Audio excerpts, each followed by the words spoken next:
The Enchanted Wood by Enid Blyton. Chapter 20. Off to Dame Snap's school. Joe flew the aeroplane very well indeed. As soon as he was high enough, he pressed the straight-on handle and the shining aeroplane flew forward.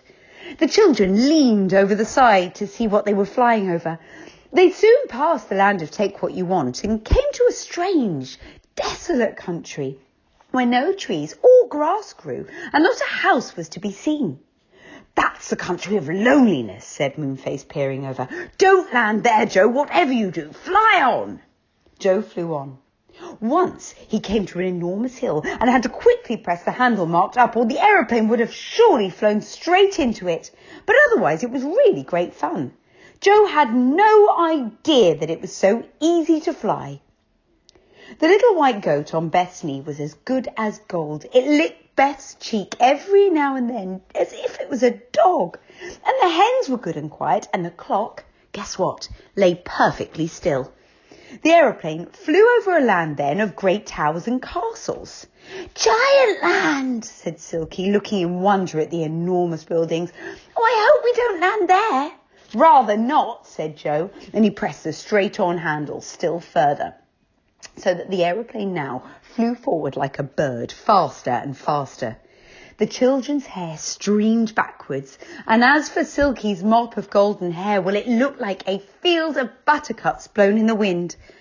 Over the land of Lollipop they went, and then over the country of Flop, when all of a sudden the aeroplane began to make a funny noise. "Hello," said Joe. "What's wrong?" Oh no, I believe the aeroplane's tired," said Moonface. "It sounds out of breath." "Oh, don't be silly, Moonface," said Joe. "Aeroplanes don't get out of breath." "Oh no, this kind does," said Moonface. "Can't you hear it panting?" They listened, and it certainly seemed as if the aeroplane was indeed panting. It went. "Well, had we better go down and give it a rest?" asked Joe. Yes," said Moonface, peering over the side. Yes, I think so. It seems safe. I don't know what land this is, but it looks quite ordinary. Look, there's a big greenhouse down below with an enormous garden. Perhaps you could land on that long, smooth lawn, Joe. It shouldn't get too bumpy then." "Right," said Joe, and pressed the handle marked down, and down they went, gliding smoothly. Bump! They reached the grass and ran along on the aeroplane's big wheels. It stopped, and everyone got out, all glad to stretch their legs. 10 minutes rest and the aeroplane will be good to go," said Moonface, patting it. "I wonder where we are," asked Silky, looking around. Moonface gazed at the big greenhouse in the distance, and then he frowned. "Oh my," he groaned. "I know whose house that is. It's a school and it belongs to old Dame Snap. All the naughty pixies and gnomes and fairies are sent there to learn to behave better. Oh, let's hope Dame Snap doesn't catch sight of us." Everyone looked about nervously. Suddenly, down a path came a tall old woman with large spectacles on her long nose and a big white bonnet on her head. Moonface ran to the aeroplane. "Quick!" he said. "It's Dame Snap!" But the old lady was up to them before they could escape and even get near the aeroplane. "Aha!" she said. "So, here is another lot of naughty folks sent to me to be cured. Come this way, please." We haven't been sent to you," said Joe. We just landed here to give our aeroplane a rest. We're on our way home." "Naughty boy, to tell stories like that," said Dame Snap, suddenly in a very loud and frightening voice that made him jump. "Come with me, all of you, now." There didn't seem to be anything else that they could do. Joe, Beth, Franny, Moonface, Silky, the white goat, the 7 hens, all followed Dame Snap, looking very, very miserable. The clock wouldn't walk, so Silky had to carry it. Everyone felt very hungry too. Joe pulled Dame Snap's sleeve timidly. Excuse me, could we please have something to eat? He asked. A meal will be ready in a few minutes, said Dame Snap. Heads up, everyone. Don't snoop, little girl. Do not stoop and do not snoop, she snapped. The little girl she meant was poor Franny, who got such a fright that she stood up as straight as she possibly could. Really, Dame Snap was not at all a nice person. It was very bad luck to have landed in her garden. Very bad luck indeed. But everyone cheered up a little at the thought of perhaps a meal.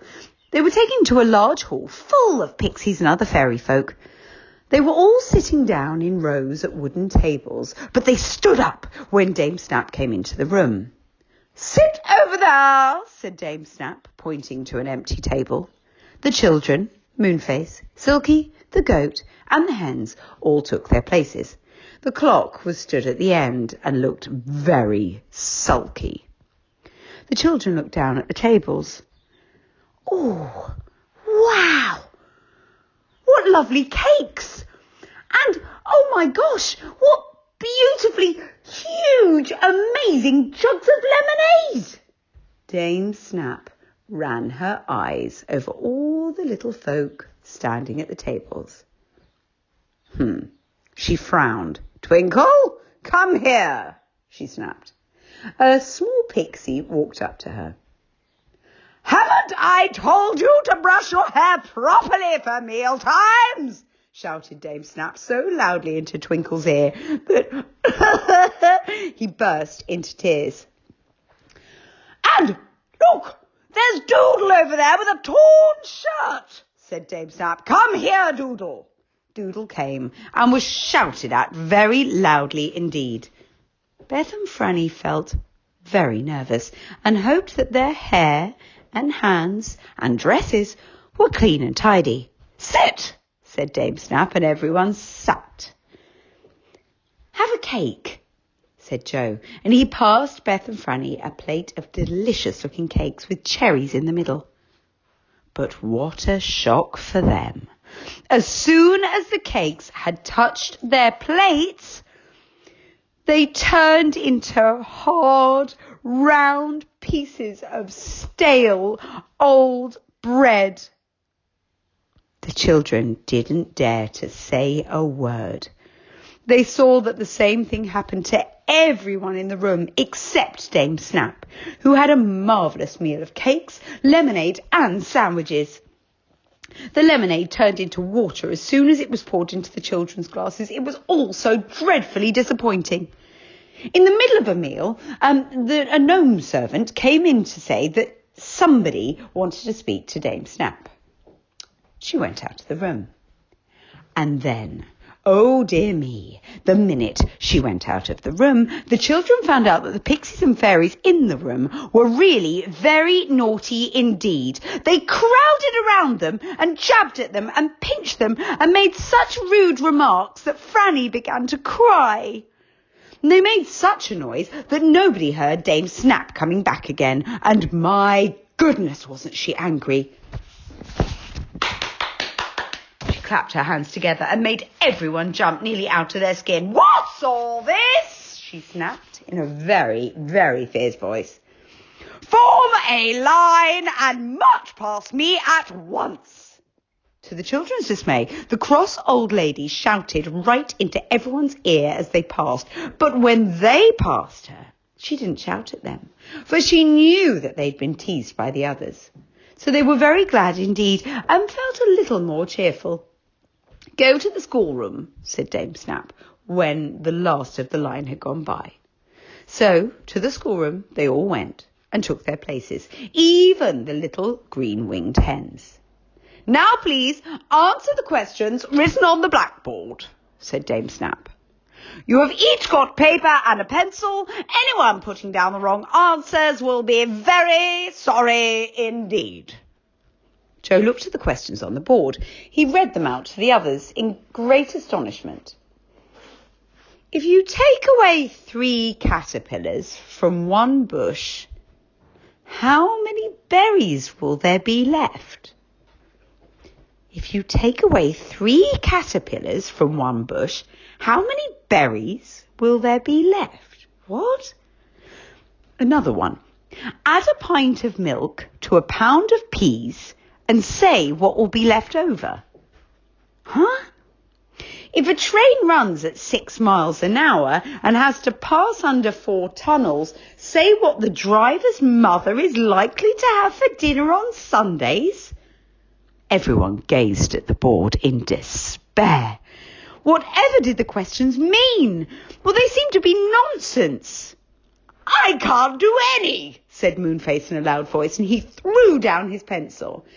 Oh, it's all silly nonsense, said Joe, and he threw down his pencil too. And the girls did the same, and Silky tore her paper in half. All the pixies and fairy folk stared at them in the greatest astonishment and horror.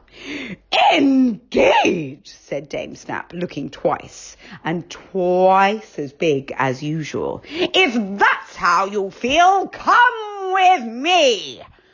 Nobody wanted to go with her, but they found that they had to, for their legs walked them after Dame Snap without them even trying to. It was most extraordinary. Dame Snap led them to a small room and pushed them all in. Then she shut the door with a slam and turned the key in the lock. You will stay there for 3 hours, and then I will come and see if you are sorry, she snapped. She was gone. This is awful, said Joe gloomily. She's no right to keep us here. We don't belong to her silly school. We haven't been naughty. It was just an accident that we came here. Well, what are we going to do now? Said Silky, pushing back her golden hair. It seems as if we'll have to stay here for 3 hours and then say we're sorry and be shouted at again. I don't like it at all. Nobody liked it. They all sat on the floor and looked angry and miserable. If only they could escape from Dame Snap's silly old school. And that's the end of chapter 20. So what do you think is going to happen? Do you think they're going to have to stay for 3 hours? Or do you think they'll find a way out? What would you do if you were stuck in that room now? Well, we'll find out what they do in the next chapter. Bye-bye.